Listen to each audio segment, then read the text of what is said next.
for this round, the judges would be from MOF, Ms. Pauline Liu and Ms. Bernadette Goh, and from the Debate Association of Singapore, Ms. Rohini Singh. So each speaker is given 5 minutes to deliberate and to advance his motion. 30 seconds into his speech, the bell will be rung once. And this signals the beginning of the zone for POIs. This is when POIs can be given.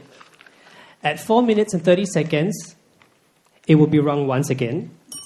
This is the end of the POI zone, so you're not allowed to give POIs after this, clearly. At 5 minutes, the bell will be rung again, twice this time round. Don't know why I'm doing that, but... And at 5 minutes and 30 seconds, the bell will be rung repeatedly to tell you that it's time to stop. Okay. So to start us all, let us start with the proposition. I call upon Hui Xian from St. Hilda's Secondary. Good evening, ladies and gentlemen. Today I'm going to show you that, firstly, Singapore has limited resources, and therefore the government has to get its priorities right and make a choice that maximizes our limited resources. Today we're going to show to you that our policy is the best policy, while the other alternatives has flaws in them.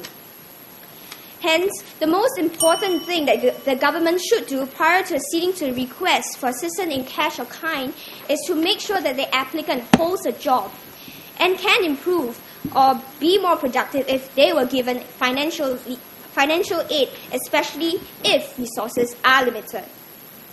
In the next 5 minutes or so, I will show you the political reasoning as well as the sociological aspect to our policy, which further proves the fact that our policy is the best policy. It is the policy that will work, the policy that is effective. My second speaker, Jane, will be addressing the economic issues and delve on how our policy is working today. So now, ladies and gentlemen, let's consider the political aspect. Firstly, the Ministry of Finance has a role to play. Its duty is to safeguard Singapore's interests and ensure that public fund... Yes? Madam, Singapore currently already implements a system of financial assistance to those even if they are unemployed. It currently has the resources to do so and should have the resources to do so in the future. Thank you, sir, for your interesting question. My second speaker was about to deal with that. Moving on to my case.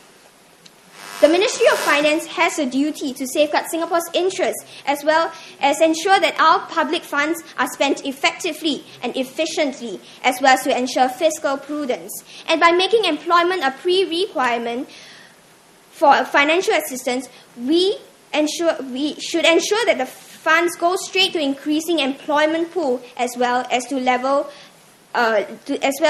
increasing our level of income. Well, if we divert from our duty, we will face problems. Firstly, people will be unproductive because they will have no motivation to work. They don't feel the need to work and develop an independence on the government. They expect the government to... They count on the government... No, thank you, sir. They count on government even if the skies were to fall today.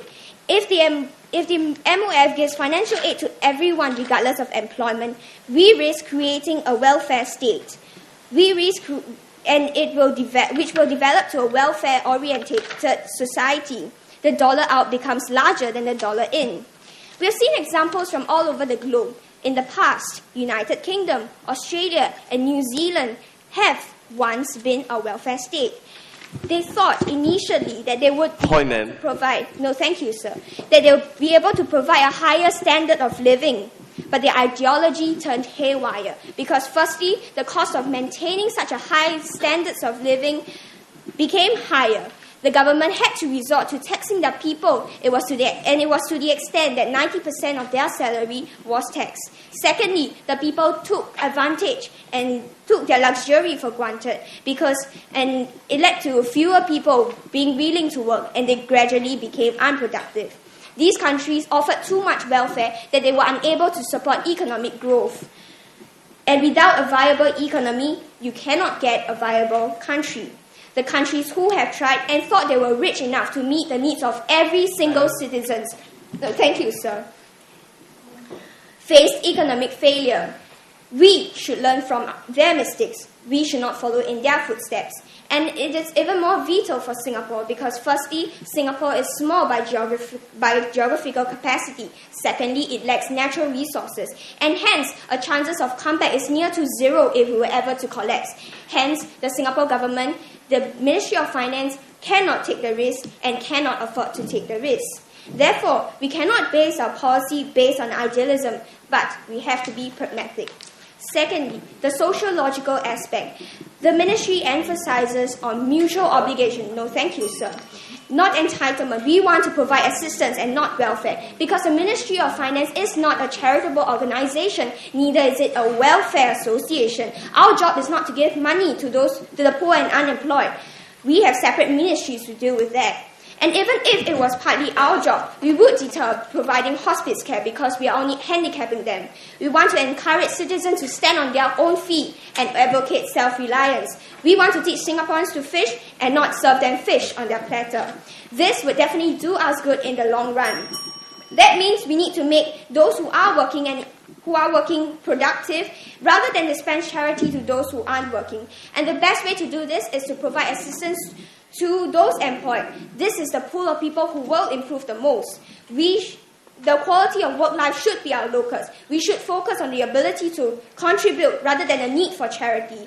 We should maximize the returns of our capital instead of bringing new expenditure. In summary, ladies and gentlemen, what have I shown you today? Firstly, that providing welfare instead of assistance will not work in the long run. Secondly, we cannot throw good money after bad. We need to husband our resources. In fact, our policy is working today. It is producing high qualities of workers and infrastructure. Our economy is sustaining. So why should we fix something that isn't broken? Thank you.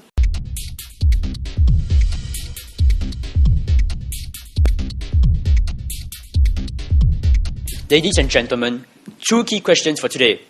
Number 1, does Singapore really have limited resources to carry out the policy that the opposition is moving towards? Secondly, will this opposition's policy necessarily breed a culture of dependency among citizens who receive aid? So now let me tackle the first question. Now, the fundamental premise of the proposition team is that, number 1, the government does not have enough resources to actually carry out this policy and that it will weaken our economy. Now, considering that they haven't yet proven this assumption of theirs, we see that their entire point cannot stand until they have proven this, and they have given us no proof whatsoever. And not only that, my other speaker has already told you about how Singapore does have enough resources by citing you certain programs, such as the Work Assistance Program, the Public Assistance Scheme, and so on and so forth. And we say that Singapore has managed to do this thus far without incurring so much debt or so much burden upon the government, so we don't see why this trend would suddenly change in the future. So having dealt with that, let me move on to my second point of rebuttal on the whole idea of culture of dependency. Now, firstly, they have not tackled what is the definition of unemployment here. What I mean is this: does unemployment merely mean part-time employment, full-time employment, or other forms of employment? This is important because the degree of unemployment would therefore show how productive a person is after receiving aid from the government. If the guy is only part-time employed, then we see that the financial assistance will have no significant effect on these kind of people, and we say that these people are not the ones who need it most. Secondly, they have not proven the fact that having any sort of financial assistance, no matter how little, will actually cause them to go into a cultural dependency. We tell you that the maximum amount monthly that the public assistance schemes give to large families is $400 a month. That's not a high sum, and in fact, that's probably not enough to cause people to depend on the government for a living, because this is only the bare minimum standard of living here. So, and lastly, the fact that they're saying that they're trying to be pragmatic here. The team which is trying to be pragmatic here is actually the opposition, because we say we care about a key member of society, the involuntarily unemployed, which we will be talking about later. And we say that they have totally failed to ignore the government's responsibility towards these group of people, which I will be talking about later. So having dealt with the rebuttals for today, let me move on to explain my policy, or currently what Singapore is doing. We want to give financial assistance because, number 1, the short-term aim is to help the poor make ends meet when they cannot do so. Second, in the form of cash grants and food, utility, or rental vouchers. Secondly, to enable them to be re-employed and find better work. This is the long-term aim, and this is something that we are also trying to tackle together with the proposition. This comes in the form of work assistance programs, like where they provide job placement schemes. The criteria for giving aid are as such: having low or no income, having low or no savings, especially if you are disabled or you are old. Hold on a moment, sir. And lastly, the fact that if you have more dependents, you'll be giving more money. What do you have to say to that, sir? So your short-term schemes clearly reduce the incentives for workers, for unemployed workers, to take up your long-term schemes. So clearly they conflict. Sir, considering that the work assistance program requires proof that you are actively seeking for work and that you have to turn up for retraining courses and all that, plus the fact that we are giving the bare minimum standard of living, we don't see how your assertion necessarily concludes that there will be a culture of dependency. So, as I've said, we are only providing for a minimum standard of living, and we're not going to discriminate against the unemployed or against the employed. We're saying we'll give aid to both if they need it, and we're only debating to remove the employment as a prerequisite for financial assistance. So our yardstick for today is that the government has a responsibility to serve the interests of both the country and its economy, as well as its citizens. Now, for substantive, I'll be talking about fulfilling the government's moral responsibility, while Nicholas here will be talking about how it affects potential immigrants. No, thank you, sir. So, the government's policy neglects one key group of people, as I've said, the involuntarily unemployed. So this means they probably weren't prepared for the loss of income. For example, low-paid workers who barely live on very little savings. To find other work, they need time, but bills must be paid and families must be fed. And this is worse if they are made redundant when a company or an entire industry suffers. Sir? No, thank you, sir. If they don't have money to at least tide them through this period, they cannot even afford the basic necessities, let alone retrain. So are we going to let their families starve with them? We say no. But why does the government have a duty to help the involuntarily unemployed? You see, in Singapore's case, the government tries to focus on the collective benefit rather than the individual so that we can create more overall benefit.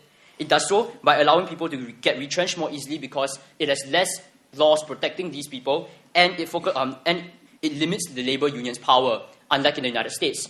In fact, a recent example made by a United States think tank shows that Singapore has the highest job mobility rate in the entire world.